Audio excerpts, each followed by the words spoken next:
Hello बच्चों, चलिए प्रश्न को पढ़ते हैं और समझते हैं।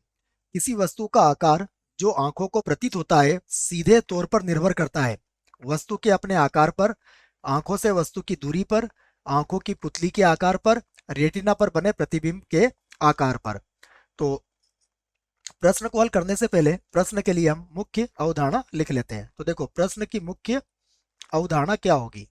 मुख्य अवधारणा, मुख्य अवधारणा में हम एक बात लिखेंगे जिसकी जानकारी आपको होना चाहिए। हम सामान्य आंख की बात करेंगे और लिखेंगे सामान्य आंखों के लिए, सामान्य आंखों के लिए, आंखों के लिए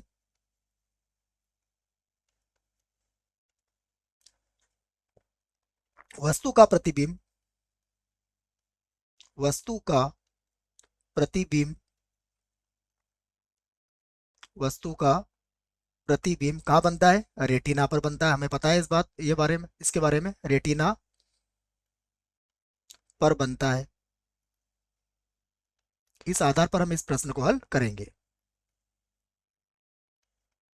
अब देखिए, एक बार और मैं इस बात को कह देता हूं कि सामान्य आंखों के लिए वस्तु का प्रतिबिंब रेटिना पर बनता है।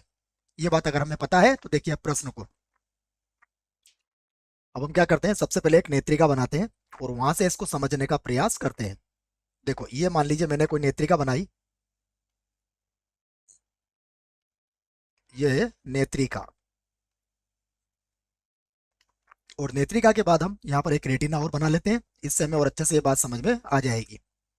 तो ये तो है हमारी नेत्रिका, और यहाँ पर कहीं पर मान लेते हैं हम रेटिना है। ठीक है, यहाँ पर ये क्या है? रेटिना। अब हमने ये बात लिख ली है कि जो भी प्रतिबिंब होगा वो कहाँ बनेगा? सामान्य आंख के लिए प्रतिबिंब जो होगा रेटिना पर ही बनेगा। अब इससे कुछ दूरी पर मैं एक वस्तु रख लेता हूं। मान लीजिए यहाँ पर एक वस्तु रखी हुई है। तो अब वस्तु रखी हुई है तो देखो इसका प्रतिबिंब कहाँ बनेगा? इसका जो प्रतिबिंब होगा वो रेटिना पर ही बनेगा। तो मैं इसको इस तरीके से थोड़ा सा दिखा देता हूँ। ये लीजिए, यहाँ पर और यहाँ पर हम ये कह सकते हैं कि इसका जो प्रतिबिंब है इस वस्तु का, ये प्रतिबिंब कहाँ बन रहा है? रेटिना पर बन रहा है। अब आप समझिएगा कि यहाँ पर जो बात कही गई है वह कही गई है सीधे तौर पर। तो इसी बात को अब यहाँ से आपको समझना है। देखो, सबसे पहले हम विकल्प ए की बात करते हैं। तो पहला विकल्प हमारे पास क्या है? पहला विकल्प, हमसे कहा गया है कि वस्तु के अपने आकार पर निर्भर करता है। तो बिल्कुल सही बात है, वस्तु के अपने आकार पर क्या होता है? निर्भर करता है ये। तो ए विकल्प हमारा सही हो सकता है, परंतु यहाँ पर क्या कहा गया है? सीधे तौर पर, यही इसमें खास बात है। उसके बाद देखिए, आंखों से वस्तु की दूरी के, हम इस बात को भी जानते हैं कि ये जो वस्तु हमारे सामने है, यदि हम इस वस्तु को आंखों के पास लाएंगे या दूर ले जाएंगे तो उससे भी क्या होगा? जो प्रतिबिंब होगा उसकी ऊंचाई कम या ज्यादा होगी। इसका मतलब आंखों से वस्तु की दूरी पर भी निर्भर करता है। तो हम ये कहेंगे कि हमारा जो विकल्प बी है ये भी सही हो सकता है।